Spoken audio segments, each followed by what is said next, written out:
Hi there. It's Craig Webb of Webb Analytics with another economic update that I hope will help you in construction supply get a sense of where we are and where we're going. This report is sponsored by ECI, and I thank them for doing that.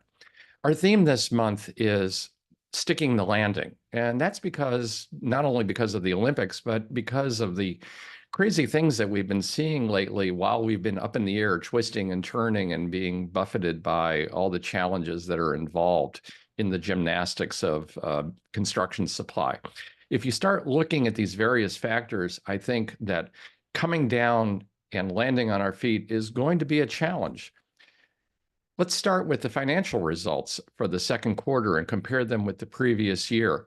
You look at these numbers and you begin to see that not only are dealers having challenges, even if they've bought and acquired other facilities, but they're also having challenges with their existing stores. And then when you compare those results to how their net sales are doing, for example, Boise up 1.1% on net sales, but down 13% on net profits.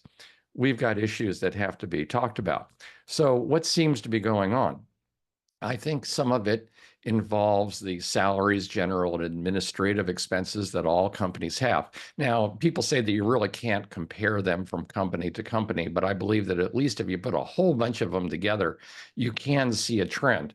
And if you start looking at a company like, let's say, Floor and Decor, where its sales were down 0.2%, but its SG&A costs were up 9.1%. Or if you look at Beacon, sales up 7%, SG&A up 16.7%. I think this is an example of what we're seeing in a lot of companies, not just the public ones. Your sales are not rising anywhere near as much as your fixed costs. And that's going to be a real challenge going forward because your sales are not going to be rising anytime soon. We've really got a pretty sluggish sales climate from all points. If you talk to BFS or Fortune Brands or Weyerhaeuser, everybody is reducing their plans for the second half of this year. One reason why is because the pipeline is going down a little bit. Permits at the start of the process are down, even if starts at the moment are up. And under construction, we're still not doing very, very well. And that's on the single family side. On the existing home market side, homes are taking longer to sell, and the percentage of homes with price reductions has increased. So that indicates sluggishness leading into the remodel and repair market when people start buying homes. Also, construction companies have less demand for construction workers. Why? Probably because they're not quite doing as much as they were before. And that's another sign that ultimately, if they're not working on projects, they're not buying building materials. I also would suggest that you take a look at the Builders Local Leader report that's from Builder Magazine. They take a look at 50 of the biggest markets in the country, and then they look at the top 10 builders in each market. And you hear the top 10 markets and the share of the top 10 builders in each of those markets. You can see that in most cases, it has increased dramatically. Now, this isn't really a surprise because we've known for quite a while that public builders had an advantage over private and small builders in that they could buy down mortgages, they could do some other things. But if you are selling into these markets and you don't want to deal with the top 10, you've got fewer and fewer homes to deal with, and that's something to be concerned about. Now, if you are dealing with those people, there's another issue, which I'll get into in a moment. On the repair and remodel side, John Burns Research and Consulting has asked full service remodelers and other companies where things are. There's been a slight pullback there, and their expected changes are in the low single digits. So that's weakness on that side. If you look at actual sales, and this is a report from the Census Bureau that is not an exact report on every company out there in construction supply, but it does get the big ones and it gets the hardware stores fairly well. You can see that there has been no really year-over-year increases for quite a while. So what's going on if you're dealing with the bigger builders? Well, they are changing their plans in terms of the size and complexity and all of those things. Builders First Source, for example, said that in the Phoenix area, they're supplying materials to 45% more homes, but their dollar sales are up only about 15%. So what this means is that even if you have a lot of starts, and I said earlier we had an increase, that doesn't necessarily mean you're getting as big a framing package or a home package as you were in past years because the big builders are changing their plans. There's also more pushback and fewer upgrades going on. Zonda's research has reported both of those things.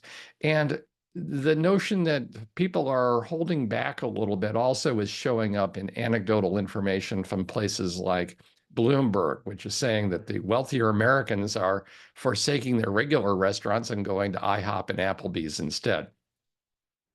The multifamily business is certainly not helping. It contributed to Builders First Source's problems in the second quarter. We are seeing a downturn in permits, a big drop in starts. Under construction is low compared with what it was a year ago, although under construction still is better than where it was in the earlier part of this decade. Architectural billings are charged.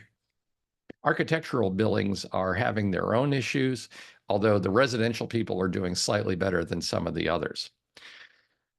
Finally, I would also look at the rates for loans. They are up, and that makes it harder for people to get the money they need to start a project. And it's probably going to take a drop in the Federal Reserve rates for things to get better. So you put all those things together, and I would say the economy today is like being on a paddleboard.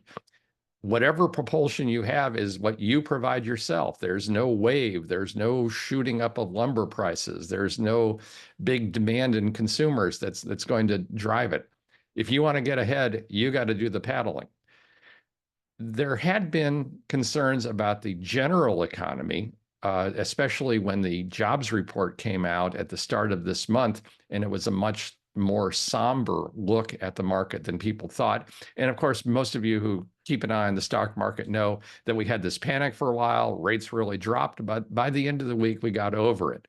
And so that shows you, in a sense, that the economy really is a little more resilient than people think it is.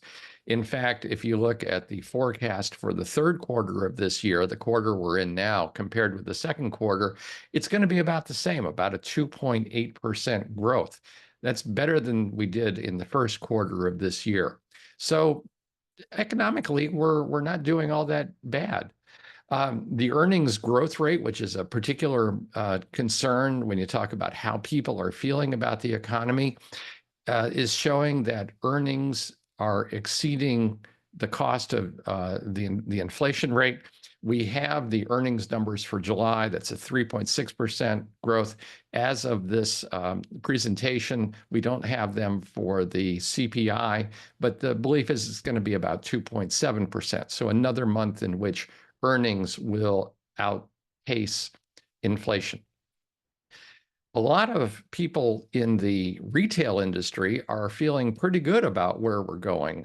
You can see that in terms of what they're importing from the rest of the world, especially as we get ready for Christmas, is really doing very, very well. Now, there are concerns about some strikes on the East and the West Coast, and that's pushing things up a little bit. But in general, they're feeling optimistic. If they weren't feeling optimistic about being able to sell this stuff, they wouldn't be importing it. So what does this all lead to? This is all leading to the question of, will the Fed stick the landing? Will they be able to set a pace and style for reducing their interest rates in a way that keeps the economy rolling along and keeps people happy? There is a widespread belief that we're going to have our first interest rate cut next month in September. And after that, we shall see what happens. There's also beliefs that we'll have some more rate cuts later in the year. We shall see. I want to finish talking about that other thing that people are concerned about here in Washington, D.C., and that's the election. You know, sometimes you'll hear people say, oh, the economy is in trouble because people are worrying about which candidate is going to win. Well, there's been some pretty good research by Zonda and John Burns and other people, and they've basically found that there really isn't an influence of the election on housing sales and the state of the economy.